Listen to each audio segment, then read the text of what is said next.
ही एक प्रकारे विजयाची सुरुवात असल्याची प्रतिक्रिया यावेळी फडणवीसांनी दिली होती आणि या दरम्यान किरीट सोमय्यांची प्रतिक्रिया देखील आता आपण बघणार आहोत। तिन्ही जागा निवडून आल्यानंतर भाजपमध्ये जल्लोष सुरू आणि हा निकाल लागणं म्हणजे सरकारचा निकाल लागल्याची प्रतिक्रिया सोमय्यांनी दिली। निवडणुकीचे निकाल म्हणजे ठाकरे सरकारचा निकाल लागण्याची सुरुवात। उद्धव ठाकरे यांचा माफिया सरकारचे आता काउंटडाऊन उलटी गिनती सुरू झाली आहे।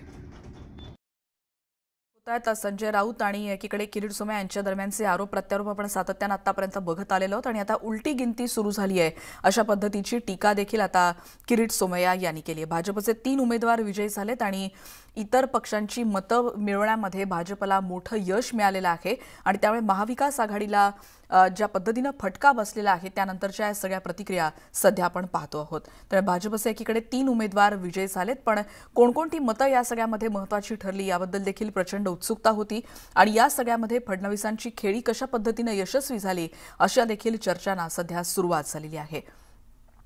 तर आताच्या क्षणाची महत्त्वाची बातमी, एकीकडे भाजपचे 3 उमेदवार विजयी झालेले आहेत, एकीकडे किरीट सोमय्या यांची प्रतिक्रिया आपण बघितली आणि विधानभवन प्रांगणामध्ये मध्यरात्रीपर्यंत या सगळ्याचा सस्पेन्स कायम होता। राज्यसभेच्या निकालाआधी शिवसेनेचे नेते संजय राऊत यांनी ठरलेल्या गणितानुसार मतं मिळतील आणि आमचे 4ही उमेदवार विजयी होतील असा विश्वास व्यक्त केला होता। तसंच ते विजयी आविर्भावात विधानभवन परिसरात फिरतही होते। पण पराभवानंतर राऊत यांचा नूर पालटला। भाजपला हा मोठा विजय वाटत असला तरी हा मोठा विजय नाही, पहिल्या पसंतीची सर्वाधिक मतं संजय पवारांना मिळाली होती असं संजय राऊत यांनी म्हटलंय।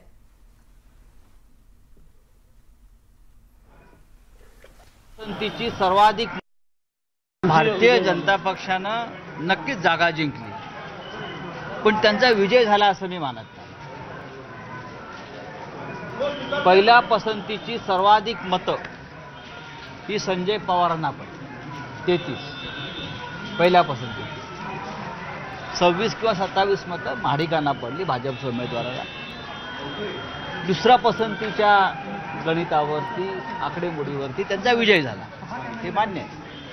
त्यांनी 1 जागा जिंकली, पण मोठा विजय झाला वगैरे जे काय चित्र निर्माण केलं तसं नाही आहे। काही अपेक्षित मतं बाहेरची आम्हाला पडू शकले नाहीत, हे मात्र खरं आहे। हा 2-4 मतांचा थोडी घासाघीस झाली, ती कोण आम्हाला माहिती आहे।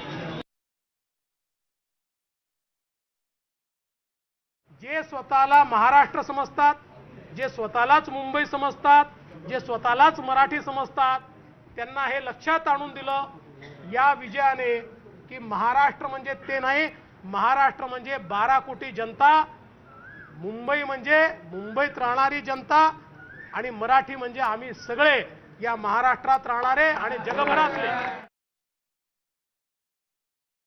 की आमचे जे 3रे उमेदवार निवडून आले आहेत त्यांनी शिवसेनेच्या उमेदवारापेक्षा म्हणजे संजय राऊतांपेक्षाही जास्त मतं घेतलेली आहेत।